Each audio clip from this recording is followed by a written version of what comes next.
Glória a Deus, graça e paz do nosso Senhor Jesus Cristo, amém? Vou pedir só uns segundinhos dos irmãos aqui, só para me organizar rapidinho.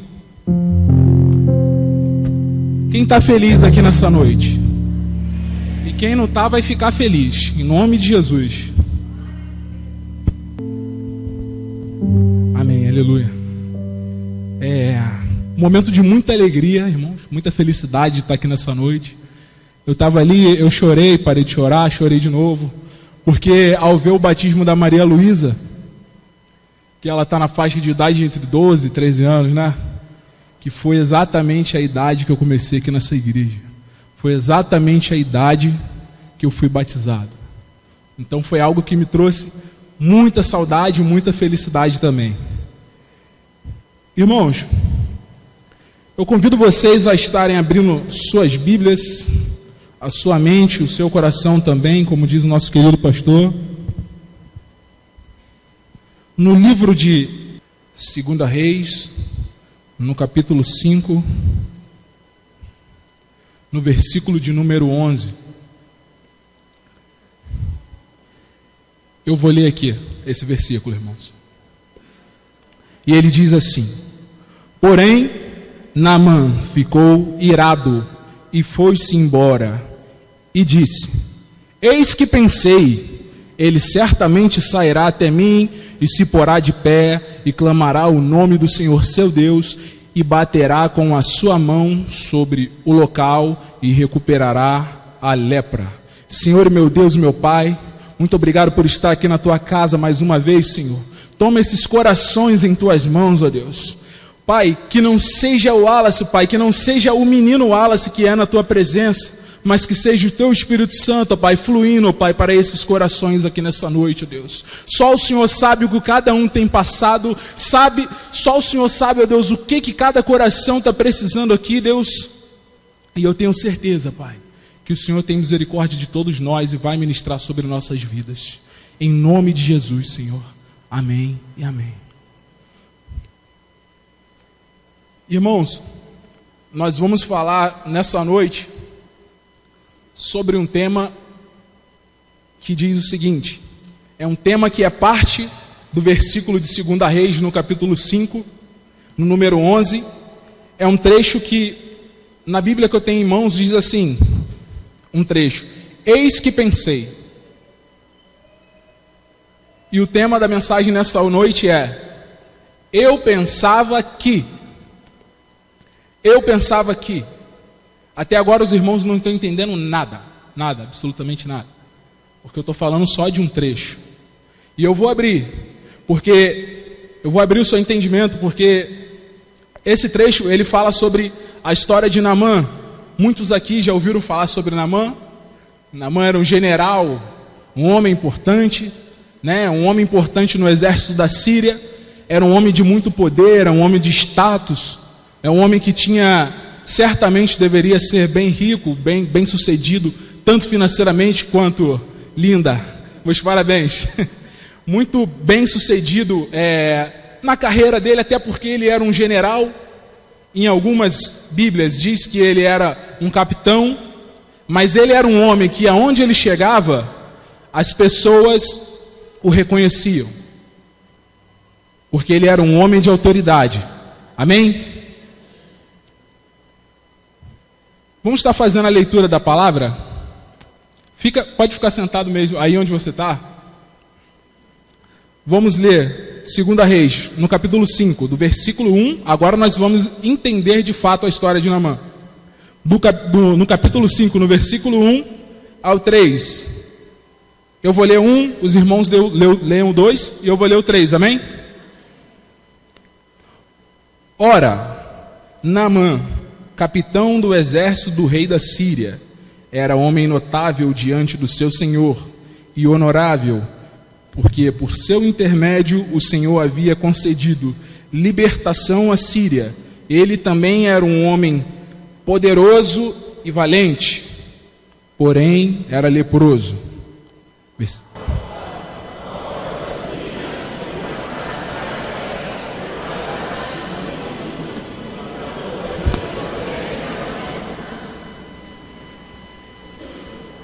E ela disse à sua senhora: tomara que o meu senhor estivesse com um profeta que está em Samaria, porque ele o restauraria da sua lepra. Então nós temos aqui um homem muito poderoso, como eu disse, um homem imponente, um homem que era reconhecido por onde ele passava, um homem que tinha influência, era um homem que mandava e deixava de mandar, porém ele sofria da lepra, sofria de lepra. A lepra é um tipo de doença de pele, para quem não conhece, que ela é conhecida também como escamas. E é uma doença que, no período de Naamã, era uma doença que não tinha cura para isso. Ainda não existia. Hoje ela é conhecida como hanseníase. E ela tem cura, ela tem tratamento na atualidade.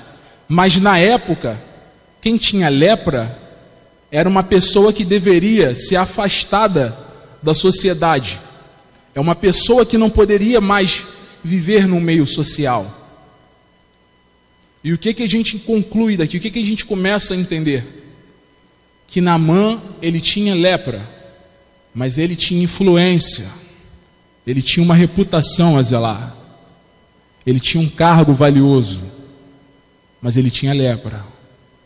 Então, naturalmente, a gente entende o quê? Que ele escondia essa lepra embaixo da sua farda, do seu corpo. Mas quem eram os da sua casa sabiam da sua doença. Provavelmente os mais chegados, talvez até o próprio rei, mas não era algo comum que uma pessoa leprosa, porque é uma doença altamente contagiosa. Então, naturalmente ele precisaria ser afastado. Mas até então aquilo era um segredo. Então, nesse primeiro ponto, nós pensamos o quê? Que eu pensava, no primeiro ponto, que nunca iria passar por isso.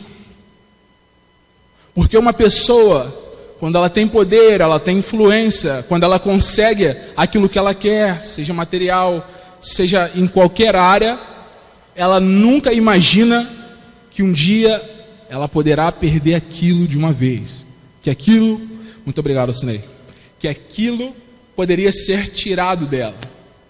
Então, aqui a gente tem um general, um capitão, que tem um problema muito grave, que é o Naamã, ele tem um problema muito grave, que é a lepra, e ele imaginava que nunca iria passar por isso. E como que nós podemos trazer isso para as nossas vidas? Muitas das vezes, irmãos, nós vivemos a nossa vida, principalmente em relação ao Evangelho, à obra de Deus, de maneira como se a gente nunca fosse passar por nenhuma adversidade. A gente leva uma vida tranquila, achando que está tudo tranquilo. Eu tenho um pouco de lepra, eu sei que eu sou leproso, mas eu vou continuar carregando isso comigo, eu vou continuar escondendo, eu vou continuar sofrendo com essa doença, desde que ninguém saiba, tá bom? E a gente vai protelando isso. Só que, como eu disse para vocês, como a gente leu aqui na palavra de Deus, no versículo 3, diz assim: e ela disse à sua senhora: tomara que o meu senhor estivesse com um profeta que está em Samaria, porque ele o restauraria da sua lepra. Então, quem é essa menina que disse para sua senhora? Essa menina era uma judia, uma menina que era israelita, que ela era escrava na casa de Naamã, certo? Vocês estão comigo aqui? Estão conseguindo? Então, essa menina, ela vivia na casa de Naamã. Ela era, digamos assim, rival, inimigo, porque ela era uma escrava, ou seja, ela servia de maneira obrigada. Se você perguntar para um escravo se ele quer ser um escravo, naturalmente ele vai dizer que não. Ele está sendo forçado a viver naquela condição. Então ali a gente tem uma escrava. E aí o que acontece? Só que essa escrava tem um diferencial, porque essa escrava, ela pertencia ao povo de Deus. Essa escrava era judia. Essa escrava temia o Senhor. E ela foi usada por Deus para orientar aquele homem leproso que a escravizava, que tinha um profeta em Samaria, que resolveria o problema dele. O que a gente pode trazer da nossa vida daqui? Desse ponto? Irmão, aquela menina, eu vou falar para vocês, ela tinha de tudo para ficar quieta e torcer para aquele homem morrer de lepra. Porque ela era inimiga, ela era de um outro povo. Talvez ela tenha perdido o pai, talvez ela tenha perdido a mãe na espada, talvez ela tenha perdido os irmãos ou o noivo, porque ela foi capturada e escravizada. Mas ainda assim, ela entendeu que ela precisava abençoar aquele homem. Ela precisava falar a verdade para ele, que havia cura em Samaria, que há cura em Samaria, que há um profeta lá em Samaria que vai resolver o problema daquele homem leproso, amém? E aí o que aconteceu?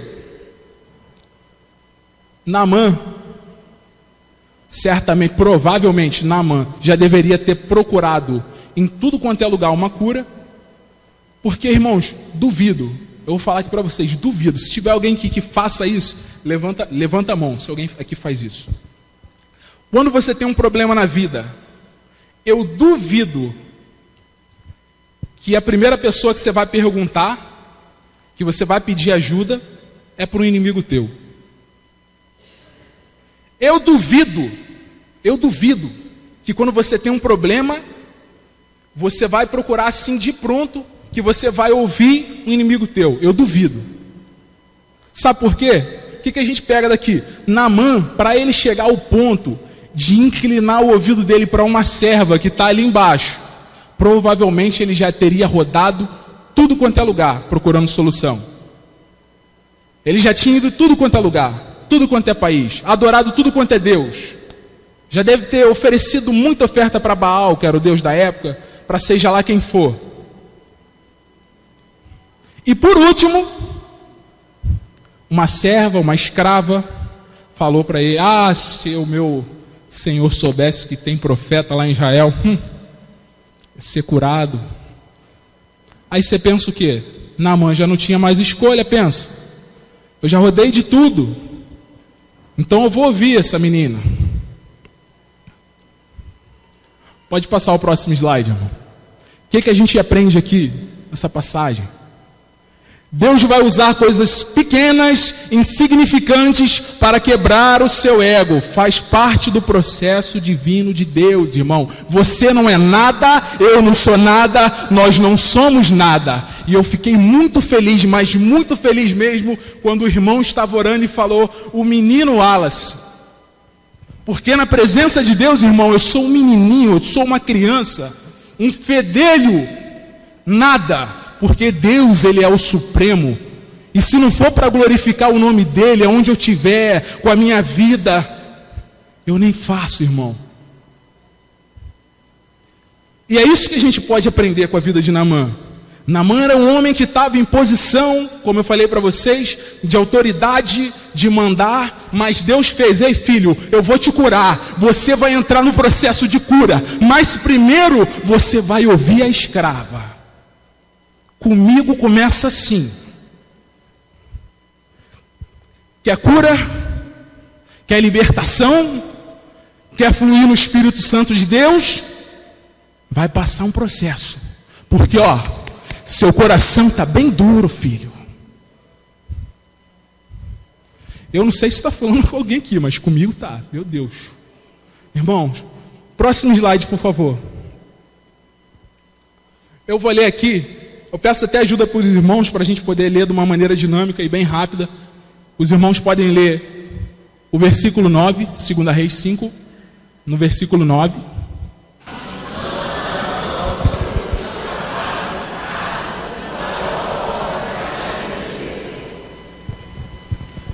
O 10. Eliseu enviou o mensageiro para lhe dizer: vá e lava-se 7 vezes no rio Jordão, sua pele será restaurada e você ficará purificado. O 11 também, né? Se puder, por favor.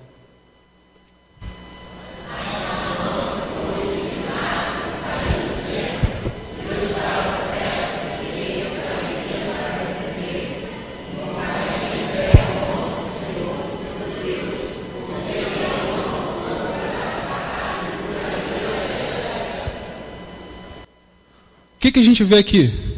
Naamã teve um procedimentozinho aqui que eu até pulei só para encurtar a história e a gente chegar ponta a ponta, que Naamã foi lá, pediu uma carta para o rei, uma autorização, e foi e seguiu. Teve todo um processo, até que ele chegou na casa do profeta. Que a menina falou: olha, se você for no profeta de Samaria, esse profeta é Eliseu. E agora Naamã está indo para lá. E no versículo que a gente leu, fala que Naamã foi com um grande exército, né? Para mostrar sua autoridade, porque ele era um homem influente, foi com todos os seus cavalos, foi bem estruturado ali, entendeu? Até para poder mostrar poder ali em Israel, porque ele era da Síria. Não, eu vou lá ver esse profeta. Foi levando bastante ouro, para caso tivesse que oferecer algum sacrifício, fazer alguma coisa, ele tinha ali como bancar. Só que, irmãos, o que a gente vê aqui? Eu pensava que a solução seria do meu jeito. Porque um homem da posição dele, certo? Um homem poderoso, influente, ele achava que no mínimo, aquele profeta iria bajulá-lo. Oh, seja bem-vindo. Oh, capitão da Síria, seja bem-vindo aqui. Você é um homem muito influente. Você é bem-vindo aqui na porta da minha casa. Grande é o seu exército. Vou pôr a mão sobre você e curar a sua vida. E não sei o que lá, e mais. Pensou que a solução seria do jeito dele. Sabe o que o profeta fez? Quando ele chegou na porta, nem saiu de casa. Porque aquele homem chegou lá para procurar a solução, achou, cheguei, estou aqui na frente da casa do profeta, pode vir para me curar. O profeta não foi e ainda mandou recado. Fala lá para aquele capitão que se ele quiser cura, ele tem que mergulhar no Rio Jordão 7 vezes. 7 vezes. E aí, quando eu estava estudando sobre esse assunto lá em casa, e aí eu comentando com a Camila, minha esposa, nem apresentei, gente, quem não conhece ali, ó, menina mais linda desse Brasil, a minha esposa. Eu sou um homem de muita oração, por isso que ela orava pouco, orava muito, então deu certo. Mas, irmãos, acontece o seguinte, que eu estava lá estudando, e eu estava vendo lá, ele deu 7 mergulhos, poxa, que legal, que fantástico, pô, 7 mergulhos, aí a Camila, mas por que 7? Por que 7? A resposta é sempre o óbvio, por que 7 mergulhos, por que 7? Essa foi a minha resposta, mas aí eu fiquei curioso, eu falei, meu Deus do céu, por que 7? Tem que ter um motivo para ser 7, não pode ser só 7.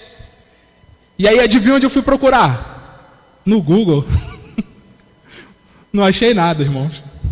Eu procurava no Google, eu olhava assim e via, o primeiro mergulho significa a redenção, o segundo... Irmão, eu não queria isso, eu queria entender por que 7. Porque quando Deus faz as coisas, Ele faz da forma mais perfeita possível.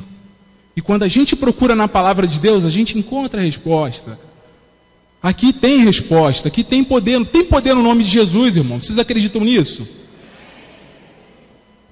E procurando aqui, aí fui olhar lá no livro de Levíticos, né, no Levíticos de número 13, onde tem lá aquelas leis, né, mosaicas ali, as leis que os sumos sacerdotes deveriam seguir e tal.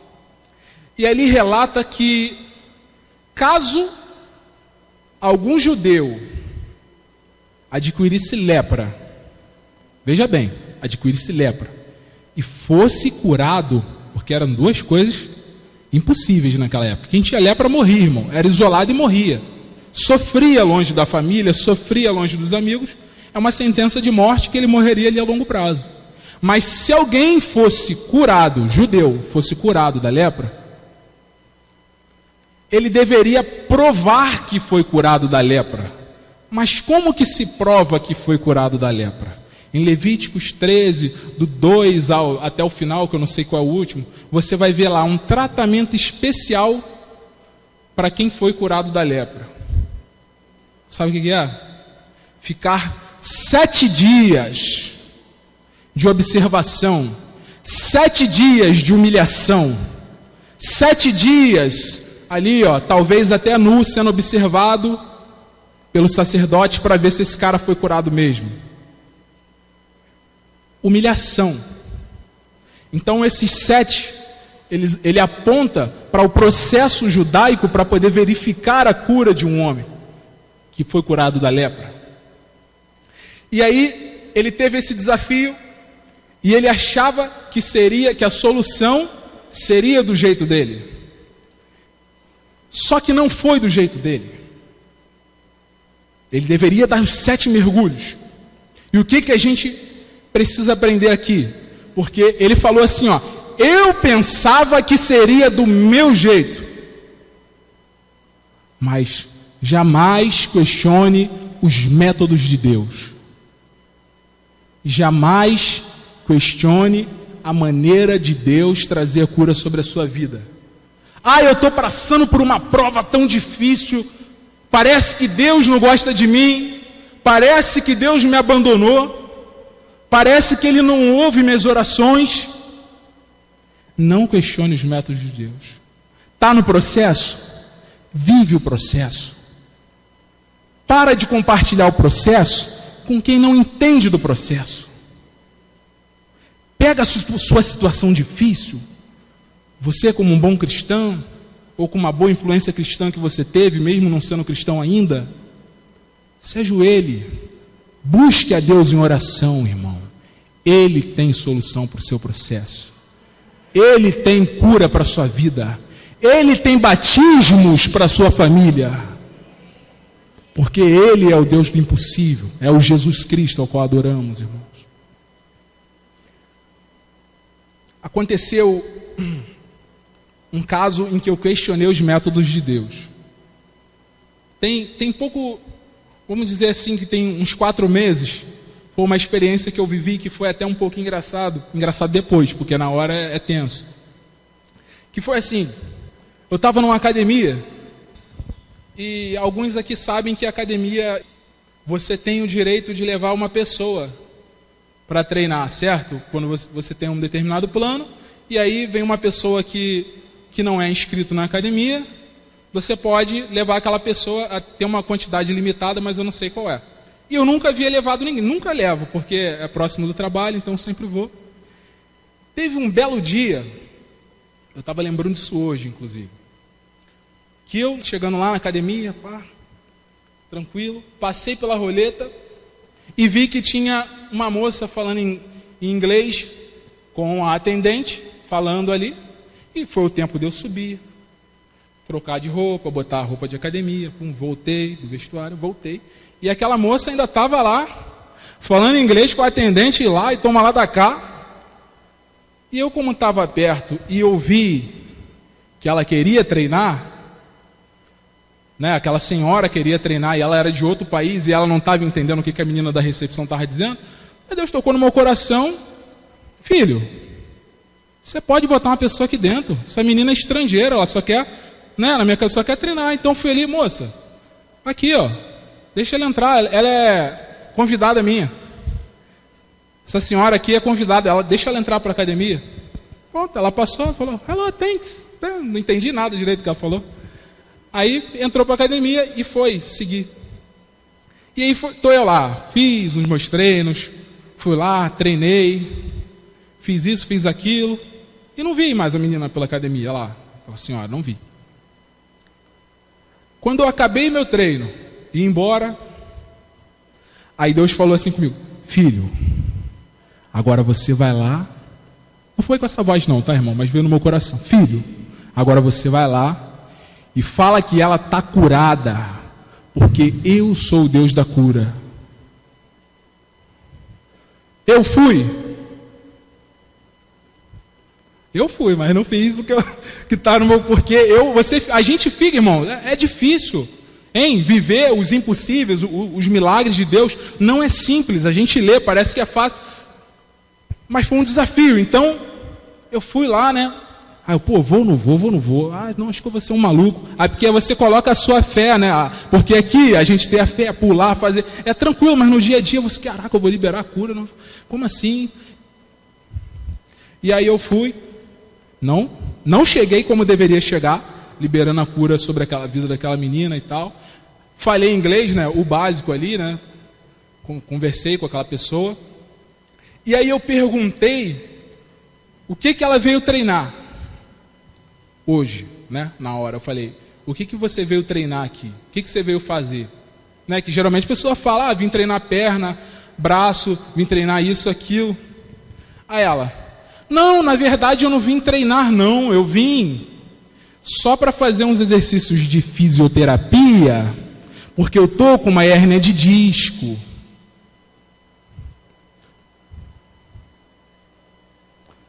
Deus coloca uma pessoa que precisa de cura. Eu só deveria ter ido lá, mas aí o que eu fiz? Questionei os métodos de Deus. Eu deveria já ter chegado e feito da forma que Deus falou. Vai lá, filho, ei, derrama cura. Ela tem cura. Ah, você não vai falar não, mas agora eu vou falar o que ela tem, porque você deu mole. Ela tinha isso. Então, nós não podemos questionar os métodos de Deus. Quando Deus fala conosco, é daquele jeito e acabou.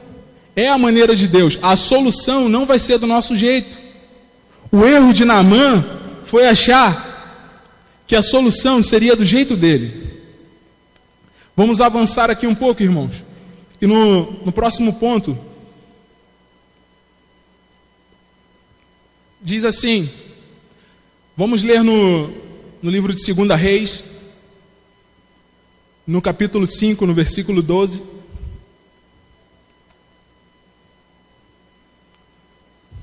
A igreja pode ler para mim?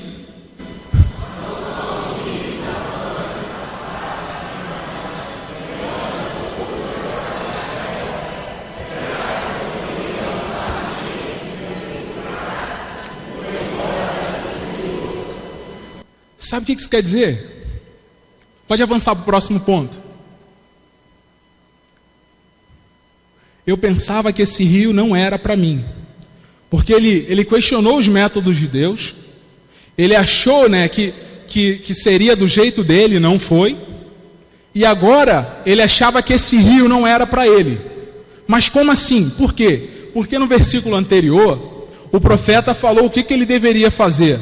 O profeta falou assim, vai e lava-te 7 vezes no rio Jordão. Ele não falou nenhum outro nome. Ele falou, vai e lava-te 7 vezes no rio Jordão. Era específico. E aí, ele tenta no versículo de número 12, dar um jeitinho. Pode voltar ali no versículo, por favor, no número 12. Aí o que ele fala? No 12, versículo 12. Ele diz assim, não são os rios de Abana e Farfar em Damasco melhores do que todas as águas de Israel? Será que não poderia lavar-me neles e ser purificado? E foi embora furioso ali. Foi embora furioso. Ei, Deus, tu não está fazendo do meu jeito? Ei, Pai, tu não está atendendo as minhas expectativas, não? Então, eu prefiro me lavar em outros rios. Ei, eu prefiro visitar outros lugares. Eu prefiro estar em outros ambientes. Porque 7 mergulhos para mim é muita humilhação. Ei, Deus, obedecer o seu método é muito complicado. Pai, do teu jeito é muito difícil. As águas do Jordão são sujas. As águas do rio Abana e Farpar, que hoje é chamado como rio Beraba, alguma coisa assim, que fica em Damasco, na Síria, que são rios. Eu vou falar para vocês aqui, vocês vão entender o mistério de Deus aqui, nesses versículos. Porque esses dois rios, irmãos, são limpíssimos. Esses rios são atraentes. Esses são rios que quando você passa do lado, você quer pular dentro e tomar um banho. O Rio Jordão não é diferente. O Rio Jordão já é um rio um pouco mais turvo, com águas um pouco mais escuras, que é misterioso, você não vê muito o que tem ali dentro. Então ele se sentiu humilhado, porque eu vou vir numa terra estrangeira para mergulhar nesse valão? É assim, Deus? Eu entro para a igreja e agora eu tenho que passar esse perrengue? É assim, Pai? Eu entro para a tua casa, obedeço os teus mandamentos e passo essas tribulação? Deus está formando o teu caráter. Ei, Deus está fazendo você ouvir uma escrava. Ei, Deus está fazendo você mergulhar no valão. Ei, sabe por quê? Porque você é leproso, você tem lepra, você precisa admitir isso e Ele tem o poder para te curar. É isso que acontece. E aí ele foi seguindo e ele ficou furioso, irmão. Ele não aceitou aquilo ali de boa índole. Mas só que aqui eu até separei o mistério desses rios aqui, que Deus ministrou no meu coração, que eu fui procurando. Poxa, mas por que, Deus, você fez lá no Rio Jordão? Por que você não deixou o pobrezinho tomar um banhozinho lá naquele rio bonitinho com peixe? Aqui, ó, lá no versículo, lá em Ezequiel 47, Ezequiel 47, coloca aí para mim, Gabriel, por favor, se você puder. Ezequiel 47, no versículo 7. Agora, o que está acontecendo aqui atrás desse versículo aqui? Para antes e para depois. Aqui, o profeta Ezequiel está falando sobre o novo templo, falando sobre a nova cidade, o Monte Santo. E aí ele começa a falar de um rio, que tinha um homem que ia medindo um rio, né, que tinha água que dava nos tornozelos, até que andava mais 500 metros, batia água no joelho. Então ele está falando nesse contexto. Os irmãos já devem ter ouvido falar disso. E nesse versículo diz assim, ó, sobre o Rio Jordão. Por que no Rio Jordão? Por que Naamã teve que entrar no Rio Jordão? Quando ali cheguei, vi muitas árvores em cada lado do rio. Ele me disse, esta água flui na direção da região situada a leste e desce até Arabá, onde entra no mar Morto. Quando deságua no Mar Morto, a água ali é saneada. Por onde passar o rio Jordão, haverá todo tipo de animais e de peixe, porque essa água flui para lá e saneia a água salgada, de modo que onde o rio fluir, tudo viverá. No 10. Pescadores estarão ao longo do litoral, desde Engedi até Englaim. Haverá locais próprios para estender as redes. Os peixes serão de muitos tipos, como os peixes do Mar Grande. O que está acontecendo aqui? É uma profecia.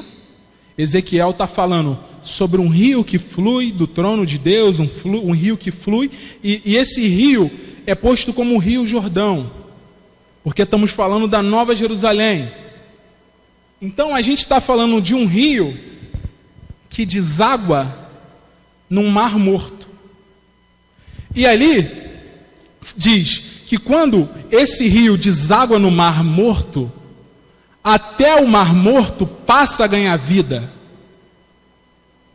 O Rio Jordão, ele flui do trono de Deus e vai até o Mar Morto, que só tem sal, que não tem vida nenhuma, e faz com que aquele mar tenha vida. Vocês estão comigo aqui, irmãos? Estão acompanhando essa palavra? Então, esse rio foi até o Mar Morto para trazer vida. Isso é a profecia. E um fato curioso que eu fui descobrir é que o rio Abana e o Farpar, que são os rios da Síria, que é o rio Barada, ele deságua num pântano. Até aí tudo bem, deságua. Todo rio, irmão, deságua em algum lugar. O Rio Jordão deságua no Mar Morto e o Abana, o Farpar, deságua num pântano também na Síria. Só que presta atenção o que Ezequiel diz na profecia dele no versículo 11. Logo na sequência. Mas os charcos e os pântanos não ficarão saneados, serão deixados para o sal. Quer fluir no rio errado? A água não vai chegar no Mar Morto. O rio que flui no trono de Deus, quando encontra o Mar Morto, ele traz vida. Aí ele quer ser curado no Abana e no Farpar, mas Deus sabe onde deságua. E a promessa não está para quem deságua no pântano, mas está para onde deságua no Mar Morto. Essa é a promessa que está ali, é a revelação que está na profecia de Ezequiel. E aí você começa a entender os mistérios de Deus. Por que tem que ser 7 mergulhos e por que tem que ser da maneira de Deus? Porque é no rio de Deus. Porque o rio de Deus, eu vou falar o que é o rio de Deus lá na frente. Vocês já até sabem o que é o rio de Deus, aí no fundo. Mas ele tinha que mergulhar no rio de Deus. E aí, quando nós olhamos aqui em Apocalipse, no último capítulo, no último versículo, você pode até abrir na sua Bíblia se você quiser, Apocalipse 22. No 22, no versículo 1, Apocalipse 22, versículo 1 diz assim: Então o anjo me mostrou o rio da água da vida, que é claro como cristal, que fluía do trono e do Cordeiro de Deus. Quando você pega isso aqui, e quando você começa a alinhar as referências, que rio é esse? É o rio do livro de Ezequiel. É o rio que vem falando lá de Naamã, o rio Jordão. É o rio que o povo passou lá em seco. É o rio que o Josué, o pessoal atravessou o Jordão a seco. E você vai ver, esse era o mesmo rio que estava lá em Gênesis 2, se eu não me engano no versículo 8, o rio que tinha no meio do Éden. Então o rio, ele está dentro da palavra, de ponta a ponta, de Gênesis a Apocalipse, o rio está fluindo. O rio está fluindo. Ei, irmão, o rio está fluindo. O rio de Deus não para. Não para, irmão. E no nosso último ponto, digamos assim, no quarto ponto, diz assim: eu pensava que esse rio não era para mim. Eu pensava que esse não era o meu rio, porque eu pensava que o meu era Abana e Farpar. Eu pensava que era do meu jeito. Eu vim da Síria, eu vim de longe, eu sou um homem poderoso, leproso, mas eu sou um homem muito poderoso, influente, mas eu já entendi que não vai ser da minha maneira. E como eu não tenho nada a perder, como eu já estou aqui, eu vou obedecer, eu vou ouvir o que ele está dizendo. Então, em 2 Reis, no versículo 12, 2 Reis 5, no versículo 12, se os irmãos puderem ler para mim. Não, 12 não, desculpa. Versículo 14.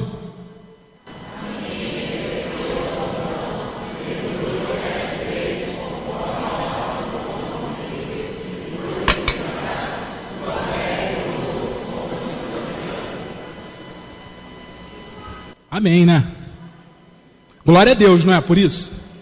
Hein? Saiu de longe, andou, ralou, fez um monte de coisa e no final encontrou a cura. Viu? Simples, né? Teve o ego machucado. Só o ego que doeu, irmão. Só o ego. Sabe o que é o ego? Vou falar para vocês o que é o ego. É simples. Simples. Eu vi uma explicação simples no livro de um grande homem de Deus. Ele é chamado de Tim Keller.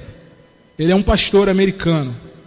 E ele estava ensinando que o ego, ele é um órgão, é como se fosse um órgão nosso, interno, que ele está sempre inflado, e ele é muito sensível. E quando alguém toca nele, a gente já... Isso é o ego. E Deus não suporta o ego. Quando Deus vê que alguém é assim, sabe o que ele começa a fazer? Ah, tu é assim, mas tu quer a minha cura? Vem, ouve a escrava. Ei, vem. Isso, agora você vai ser humilhado porque o profeta nem vai te atender. Vem, o profeta não vai te atender.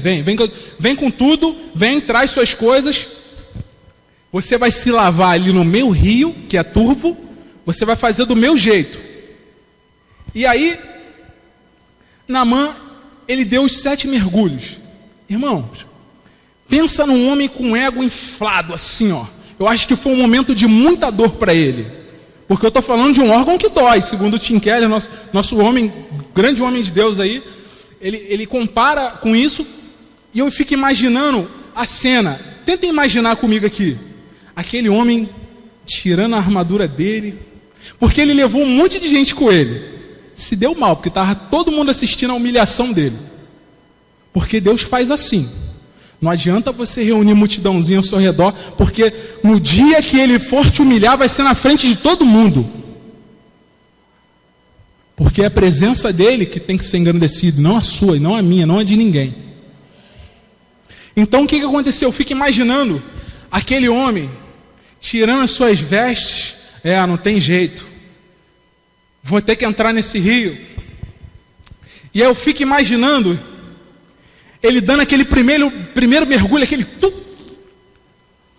E ele levantando do primeiro mergulho, olhando a pele dele, e nada ainda, nada. Está todo mundo ouvindo e ainda estou do mesmo jeito. E ele dando aquele segundo mergulho. E eu fico imaginando as pessoas rindo. Caramba, ele está passando vergonha. É a maior autoridade da nossa região. Ele está se tomando banho num valão. E deu o terceiro mergulho. Eu fico imaginando, porque quando a gente está embaixo d'água, quando a gente está submerso assim, a gente não ouve quase nada assim. Não ouve quase nada. E ali embaixo, eu fico imaginando a voz de Deus falando assim, ó, ei, vai até o final. Vai valer a pena. Ei, são 7. Você ainda deu 3. E aí ele foi lá e deu o quarto. E eu fico imaginando aquele alvoroço, as pessoas, caramba, ele dando mergulho, e deu o quarto, e deu o quinto, e deu o sexto. Voltando no quinto mergulho, eu imagino que ele deu o quinto assim, ó. Aí deu o sexto. Nada mudou. É agora. É agora. Ei, será que vai mesmo? É o 7º mergulho, irmãos. Será que vai mudar? Eu estou olhando aqui até o 6º, nada. E aí ele deu o 7º. E aí, quando Deus faz as coisas, Ele não faz de qualquer jeito. Ele faz de bem feito. E eu fico imaginando que as pessoas deveriam estar assim, poxa, a lepra dele vai sumir? Vai. Não, mas vai ser com o tempo. É 7 mergulhos, mas tem que passar um tempinho. Ei, é 7 mergulhos, mas ainda vai escurecer e vai soltar e vai passar um período, tem que pegar um sol. Irmão, se Deus falou 7 mergulhos, se Deus falou, cumpra o processo, dê o primeiro, o segundo, o terceiro, faça o que Deus está te mandando fazer, vai até o final, porque quando ele saiu daquele rio, a pele dele era como de uma criança. A Bíblia faz questão de mostrar que é uma de criança, porque é uma criança, é limpinha, é uma pele lisa. E quando Deus faz algo, Ele faz perfeito. Deus, Ele não faz de qualquer jeito, nem pela metade. Talvez, hoje é tempo de você, que está buscando uma cura, para a sua vida, para a sua alma, você entender que às vezes a sua ansiedade que você sente são expectativas em coisas que Deus sequer te prometeu um dia. Ei, eu não conheço Deus enrolão, eu não conheço Deus que mente, eu conheço um Deus que cumpre o que Ele fala. Então, se você está com as suas expectativas em coisas erradas, o problema é seu. Porque o que Deus promete é, sabe o quê? Que Ele vai ressurgir como um leão surgindo das nuvens, que Ele vai voltar e que vai arrebatar a sua igreja. Essas são as promessas de Deus, de que Ele vai voltar. Deus tem muitos princípios bíblicos pela Bíblia. Só que às vezes a gente cria expectativa em promessas que não estão aqui. Você pode procurar aqui, irmão. Deus não vai te prometer um carro. Deus não vai te prometer bens materiais. Deus tem princípios. Sabe o que eu quero dizer com isso? Vou te dar um exemplo de princípio aqui. Dízimo. Dízimo é um princípio.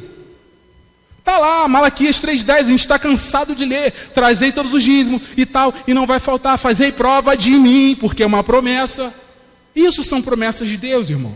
Se você ficar se agarrando em expectativa de homem, em promessa de político, em promessa de não sei quem, e você quer botar a culpa em Deus.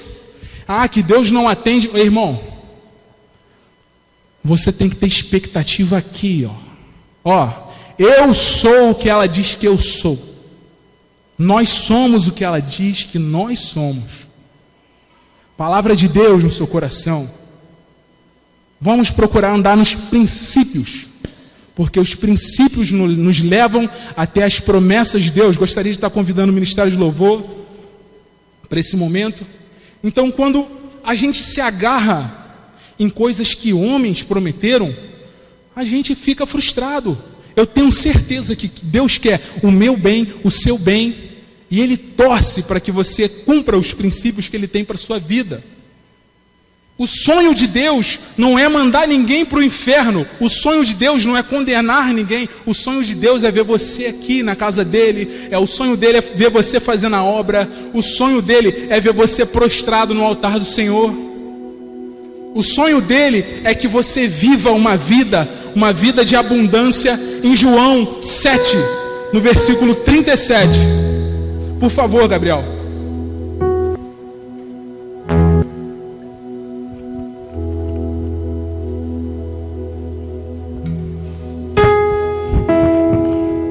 No livro de João, no capítulo 7, no versículo 37, a palavra de Deus diz assim: no último e mais importante dia da festa, Jesus levantou-se e disse em alta voz: se alguém tem sede, venha a mim e beba. No 38, por favor.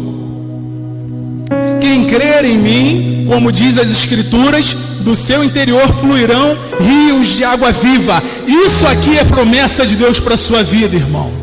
Isso é promessa, é o rio de Deus fluindo. É você não esconder a sua identidade no seu trabalho. É você não esconder a sua identidade de cristão, porque às vezes você é um mau profissional. Aí você não pode se declarar como um cristão, porque você tem um ego, porque vão cutucar. Promessa de Deus, irmão. Quem crê em mim, como diz as Escrituras, do seu interior fluirão rios de água viva. E sabe o que é o rio? Desce aí o 39, por favor, João. Ele estava se referindo ao Espírito que mais tarde receberiam os que nele crescem. Até então o Espírito não tinha sido dado, pois Jesus ainda não fora glorificado. Ele estava se referindo ao Espírito Santo. A promessa de Deus para a tua vida é uma vida cheia do Espírito Santo. Essa é a promessa de Deus. Não é carro, não é moto, não é cargo, não é emprego, não é nada material. A promessa dele é o Espírito Santo fluindo aonde você está. É pessoas sendo curadas pelo poder dele. É pessoas sendo transformadas. É você chegar num lugar e as pessoas falarem: chegou a paz, chegou o renovo, acabou a confusão, o Espírito de Deus está aqui. Se você quer isso fluindo na sua vida, irmão, se coloque de pé. Vamos louvar junto com o Ministério Gileade, porque Deus é grande e Ele está aqui em nosso meio.